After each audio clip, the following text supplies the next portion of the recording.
Welcome to Monday Morning Dharma on June 29th. Wow, end of June is almost here. Why don't we begin with some meditation? Let's settle into a comfortable meditation posture, the most important feature of which is for our spine to be straight and relaxed.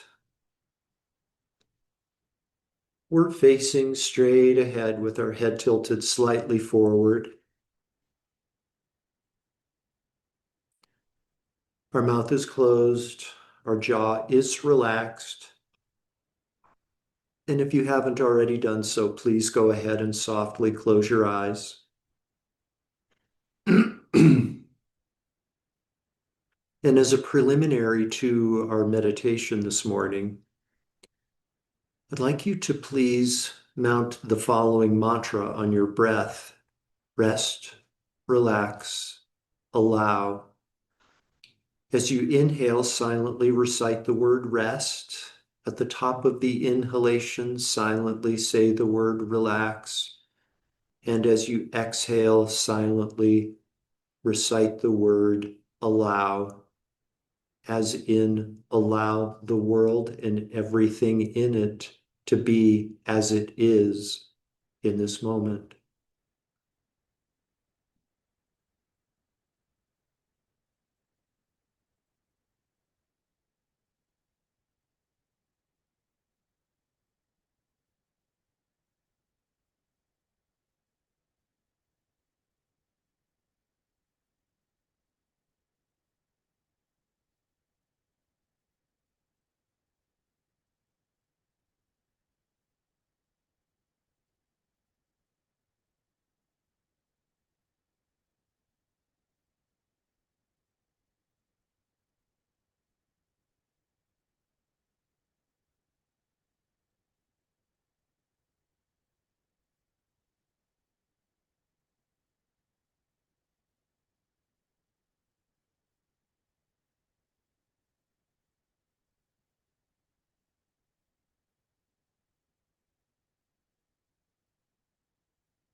We can now gently transition into meditation on the inner body. Please become the silent observer of sensations that may start in your hands and your feet in the form of a tingling, perhaps a lightness, perhaps a heaviness, perhaps a pulsation. No analysis is necessary. There's nothing to figure out. Just be the silent observer of these sensations and allow a more tranquil, awakened state of awareness to emerge.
This morning's meditation on the stages of the path is remembering the kindness of others. If we slow down, if we slow down and observe, we will see that we are the beneficiary of great kindness from others, our loved ones, vendors at businesses, governmental employees, maintenance workers, teachers, mentors.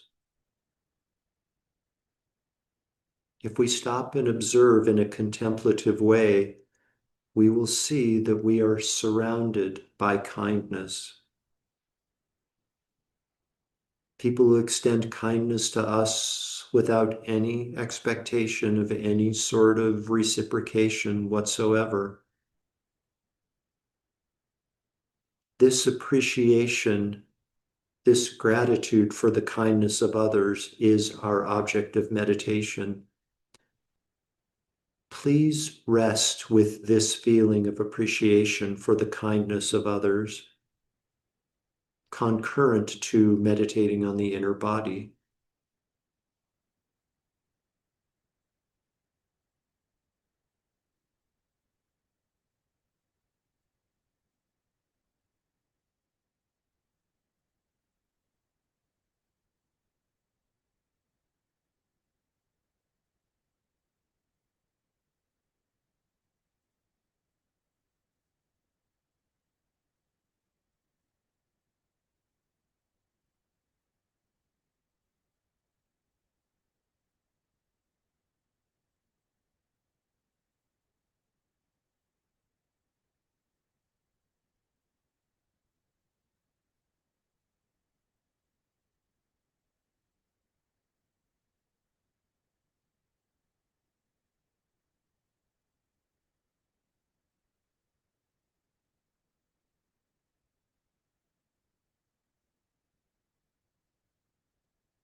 Rest with the feeling of appreciation for the kindness of others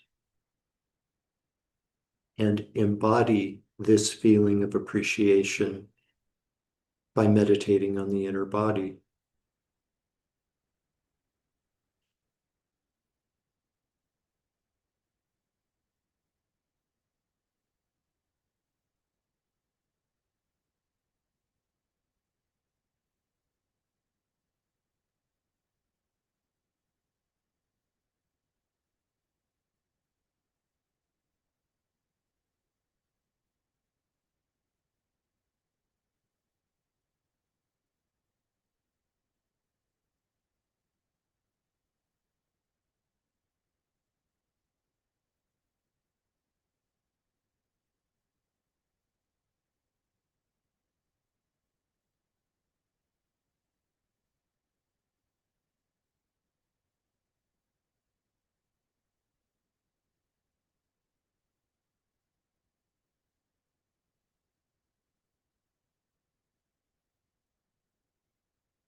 Now, please gently redirect your awareness.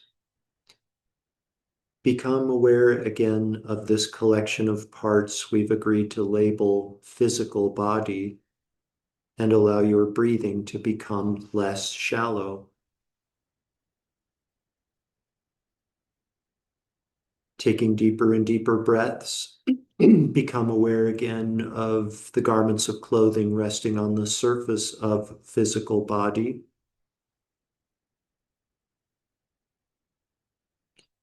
Become aware of your surroundings inside the room that you're occupying.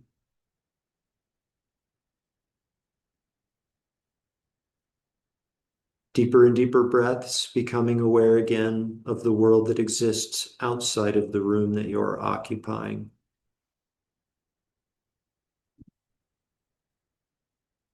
We dedicate all of the positive energy, all of the merit from this morning's meditation to world peace. May all beings without exception soon come to enjoy a state of complete, perfect fearlessness. May all beings without exception be completely free from all forms of emotional and physical suffering. May all beings without exception enjoy inner and outer peace. May we enjoy inner and outer freedom. Completely fill up your belly and lungs with air. And when you're ready, you can open your eyes and bring your meditation to an end.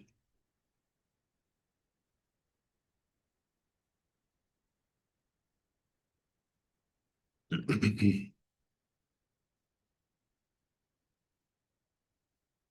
you. Thank you, and welcome back.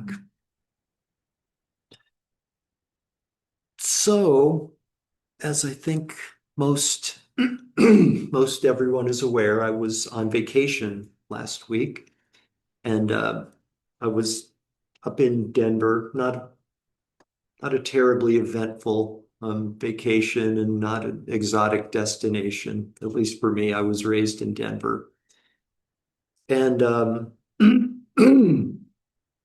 about the only travel I took outside of Denver was up to a town, somewhere between a town and a city about an hour north of Denver, called Greeley, Colorado. And um, shout out to University of Northern Colorado, where Jill and I both attended college at different times. Um, I hadn't been to Greeley in 40 years, and it was just, yeah, a very interesting kind of retroflection on my time there, but I won't go down that thread far at all. I looked up a friend of mine who I knew back when I was living in Greeley, back in the early 80s, and looked her up to find out how she was doing. Been a long time since we talked, and um, what follows may be difficult to hear, um, and it has deep, profound application to the Dharma that we've been just discussing and studying and meditating on over the last few weeks. My friend has two children, two adult children now, and she was sort of updating me on their situation. And yeah, her son is in recovery after years of drug addiction, um, living on the streets. Yeah, yeah, streets of big cities on the West Coast, and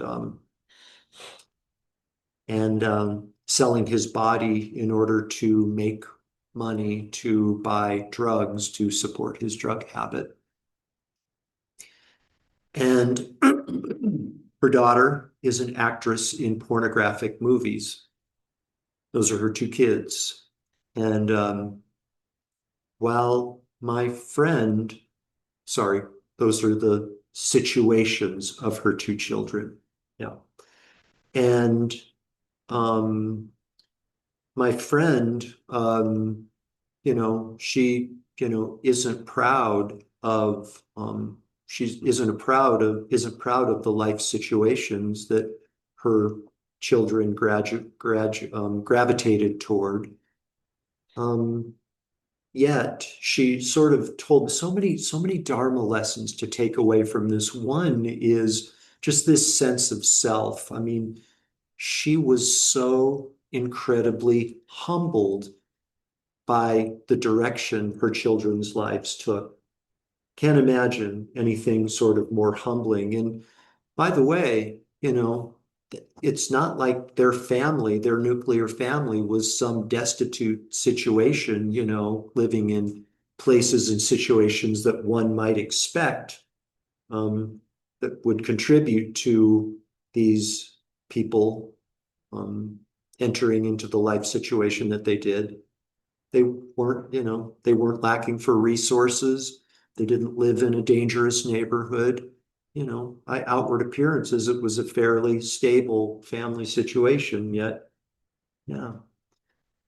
So one is, and we won't talk about this too much, one is just kind of the effect that that would have on one's sense of self that we grasp at and cling to so strongly, me and I and mine, and you know what an impact, a humbling impact that would have as one tries to awaken from this illusion of self. The part that I do want to focus on that has direct application to the lamb rims that we've been studying and meditating on over the last couple of weeks, the last few weeks, is my friend's response as a mother. She updated me on her situation, children's situation. And the son, again, is in recovery, so that's good news. Um, but she talked, while she wasn't proud of the choices or the direction that her children went, she said at the end of the day, and it was so unequivocally clear, like absolute, not the teeniest bit of doubt in my mind of the love that my friend has for her children. Unwavering, unwavering. I mean, that was after the update. That's what she closed. She said, I love my children so much. She loves them, whether like they won the Nobel Peace Prize or took these other paths that they took. That love was absolutely, unequivocally clear, unconditional, you know, so beautiful and so powerful, especially under those circumstances. And, a mother's unconditional love for their children is not, or for her children, is not new information. We're aware of this, yet kind of stories like this deepen my appreciation for that unconditional love. You might have hoped for a better outcome, better choices, but the love is still unconditional, stronger than ever, no question about it. That links up to our lamb rim discussions of recognizing all beings as our mothers. Remember, from past teachings, past classes, the sutras say that, our consciousness, our mind has no definitive beginning or end. That means we've lived countless lives in the past. Yeah. That means in those past lives, we've had mothers in every one of those incarnations. We took rebirth in this world at this time. And so did all of our mothers. I mean, if we've lived countless lives in the past, right? We've had countless mothers. They've taken rebirth at some point. everyone around us has been our mother in the past, and we're coexisting in this same world. We might not recognize each other because our appearances have changed. Yeah. But that particular Lamb Rim teaching is recognizing that all beings are our mothers. And all of our mothers have extended tremendous kindness and unconditional love. And I just want you to examine and ask yourself, like, what would my life be like? What would my Dharma practice, my life experience be if I could really, really embrace and live the truth, live as my truth that everyone I'm surrounded by in my life was at one point my mother in the past and extended me the same unconditional love that mothers extend. The most recent example being, being my friend and the unconditional love that she has for her children. And then it extends further, remembering the kindness of those around us. Yeah. Just an appreciation for the kindnesses that people extend to us. So powerful. And it's just so, um, there are Dharma teachings everywhere, all the time in our daily lives, not just coming to Lotus Center or some temple somewhere. There are always in our daily lives opportunities to observe and receive Dharma teachings. And to my way of thinking, that's kind of the point of it all, is to get to a point where we can see every life situation as an opportunity for us to learn as spiritual beings and grow from it, benefit from it individually, and thus benefit those around us. Yeah. What a magical world this is. What a magical opportunity we have. I'm humbled by it, totally humbled by that conversation and my witnessing of this unconditional love. And guess what? Everybody around me has extended the same unconditional love. Maybe not in this lifetime, but in past lifetimes. How would our lives change? How would our experiences change if we could live that every day? Yeah. A lot of problems would be solved. That's for sure. Okay, friends, we will, our next Lamrim, which we'll talk about on Friday, is called Equalizing Self and Others. And we'll get into that on Friday, the next Lamrim meditation. Thank you for being here. Have a wonderful week, everyone. Thank you, Jeff. Thank you, Jeff. Most welcome. Thank you, man. Yeah, you're welcome. Take it easy, Marty. Thanks. Okay.